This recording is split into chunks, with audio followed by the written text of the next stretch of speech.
जय श्री राम।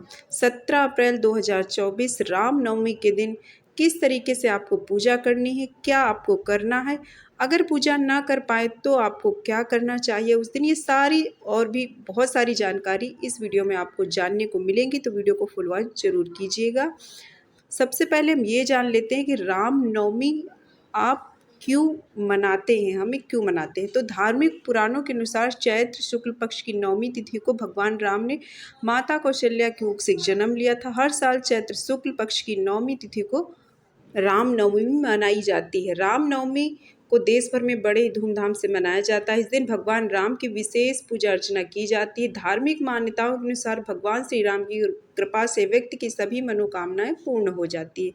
तो इसके लिए जो शुभ मुहूर्त है वो हम अब जान लेते हैं। जो नवमी तिथि वो प्रारंभ होगी 16 अप्रैल को 1:23 से और इसका समापन होगा 17 अप्रैल 2024 को 3:14 पर। इसीलिए जो रामनवमी है वो 17 अप्रैल को मनाई जाएगी और इसका जो शुभ मुहूर्त है वो होगा 11:10 से 1:43 तक।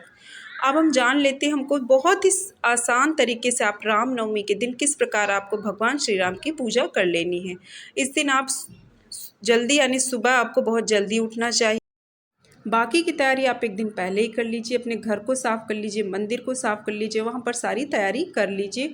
उसके बाद अपने मंदिर में आप दीप प्रज्वलित करें। घर के मंदिर में सभी देवताओं को स्नान कराएं, उनको वस्त्र पहनाएं, साफ स्वच्छ। भगवान राम को भी आप इसी तरीके से करें। भगवान राम की प्रतिमा पर आप फूल अर्पित करें, तिलक करें। जैसे कि आप एक पूजा करते हैं उसी तरीके से आपको उस दिन भी पूजा करनी है। आप अपने अनुसार भोग समर्पित करें, फल अर्पित करें। अगर आप चाहें तो उस दिन आप व्रत भी कर सकते हैं।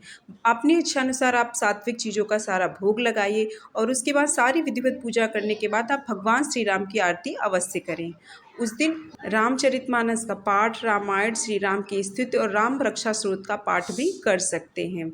इसके अलावा मतलब ये सारी चीज़ें भी आप कर सकते हैं। और अगर आप ये सारी चीज़ें कोई नहीं कर सकते हैं तो इस पावन दिन भगवान राम का नाम का जो जप है ना वो आपको पूरे दिन करना चाहिए। इसका कोई नियम नहीं, आप दिन भर राम नाम का जप कर सकते हैं। और नाम का जप करना वो सबसे बड़ी चीज़ है। यानी आप व्रत ना करें या पूजा पाठ ना कर पाएँ किसी विधि अनुसार तो आप जो ये जप जरूर आप उस दिन करें। कोई भी काम करते हुए आप इस जप को निरंतर चालू रख सकते हैं।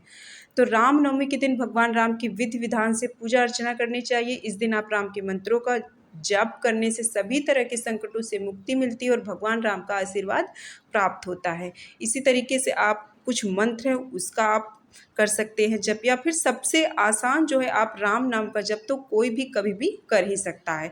राम नाम स्वयं ही सबसे बड़ा सिद्धि मंत्र है। जो व्यक्ति रोजाना राम नाम का जप करता है उस पर किसी भी प्रकार का कोई संकट नहीं आता है। राम नवमी के पावन दिन आप अपनी इच्छा अनुसार राम नाम का जप जरूर करें। आप चाहे तो विधिवत बैठ कर जैसे जप किया जाता है उस तरीके से करें, या फिर अपने कार्य को करते हुए भी आप राम नाम का जप कर सकते हैं। तो आप इन सारी चीज़ों में से कुछ ना कुछ जरूर करें, चाहे पूजा करें, व्रत करें, जप करें या फिर किसी तरह के रामचरितमानस का पाठ करें। ये कुछ ना कुछ आपको उस दिन जरूर करनी चाहिए, यानी पूजा अर्चना जरूर करनी चाहिए ताकि भगवान राम की कृपा आपके घर परिवार आप पर जरूर हो, आपकी सारी मनोकामनाएं पूर्ण हो।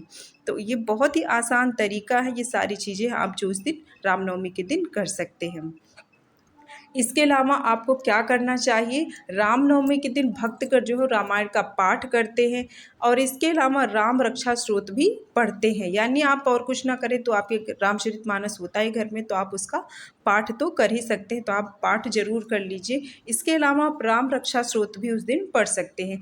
कई जगह पर भजन कीर्तन का भी आयोजन करते हैं तो आप वो कर सकते हैं। इस दिन लोग भगवान राम की मूर्ति को फूल माला से सजाते हैं, तो यानी कुछ ना कुछ आप जरूर कीजिए। साथ ही रामनवमी पर भगवान राम की मूर्ति को पालने में भी झुलाया जाता है, क्योंकि उनका जन्मोत्सव होता है तो इसलिए झुलाया जाता है। ये सारी चीज़ें आपने जान ली कि रामनवमी के दिन आपको किस प्रकार पूजा करनी है और इसके अलावा आपको उस दिन और क्या क्या करना चाहिए, क्या क्या चीज़ें हैं जो आप कर सकते हैं। आई होप आपको वीडियो पसंद आई हुई होगी, तो प्लीज़ वीडियो को लाइक, चैनल को सब्सक्राइब कीजिए। मिलते हैं किसी और नेक्स्ट वीडियो में, तब तक के लिए थैंक यू।